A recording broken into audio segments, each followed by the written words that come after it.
Are we ready for Utah Education Leadership Standards? Hey, come on up. Go ahead, David Smith. Well, turn your mic on, and I'll be sure and turn this on.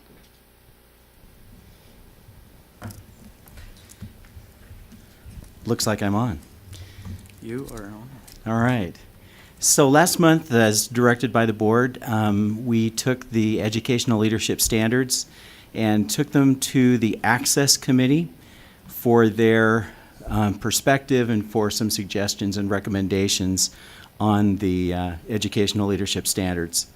Had a wonderful discussion with the committee. They had a lot of really good recommendations. I was actually interacting with them over the phone because I was out of state.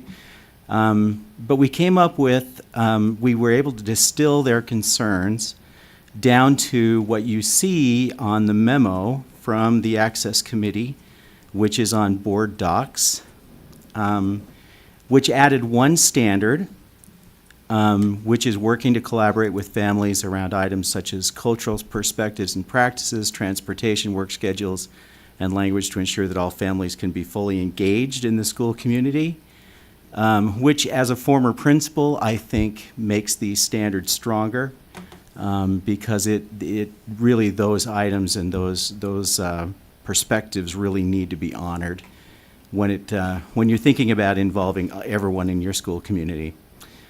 We also incorporated the word "and honor students' heritage and background" in Strand 7 so that it would be understood that all the standards would look at that. And then under the Standard 7.6, which has to do with participating in representative government.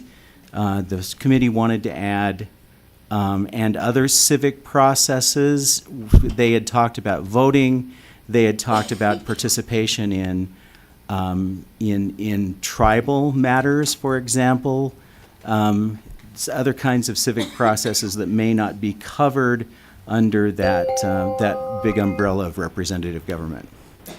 So those are the changes that we made. We have included those in the revised version of the standards that you also have on board docs. And that's where we are, Chair. Okay, thank you. Board Member Hanson? I move that we approve the revised Utah Educational Leadership Standards. Would you include a date so we can keep track of how they're revised, or would it just be automatically implied, Lorraine? Because I'm just trying to... There's no, do you need version 3, David? Is that the one you want? Or is revised Or do you want May or- 2018? Yeah, that's what we'll do. I'll just take this back to Lee Gray and ask her to put revised May 2018 rather. I think it says February right now, so we can do that. Okay. So your motion is to... Yes, that we approve the revised Utah Educational Leadership Standards, May 2018. Okay, is there a second?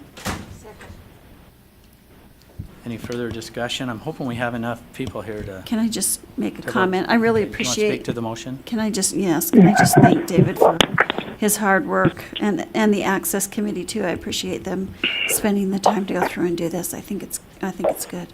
Thank you. Not seeing any other discussion. The motion before the board is to approve the revised leadership standards. Am I getting this right? Or, yeah, the revised leadership standards, do I say revised again? Or May, no, as revised May 2018. Okay, let's vote. All in favor say aye. Those opposed? Joel Wright votes aye. Okay, good. Thank you, Joel. That's 8. Those opposed? Voting was unanimous with 8 votes. Okay, thank you. Joel, hopefully you'll stay on the line. We've got some other I'll stay. action that we've got to take care of. And Okay.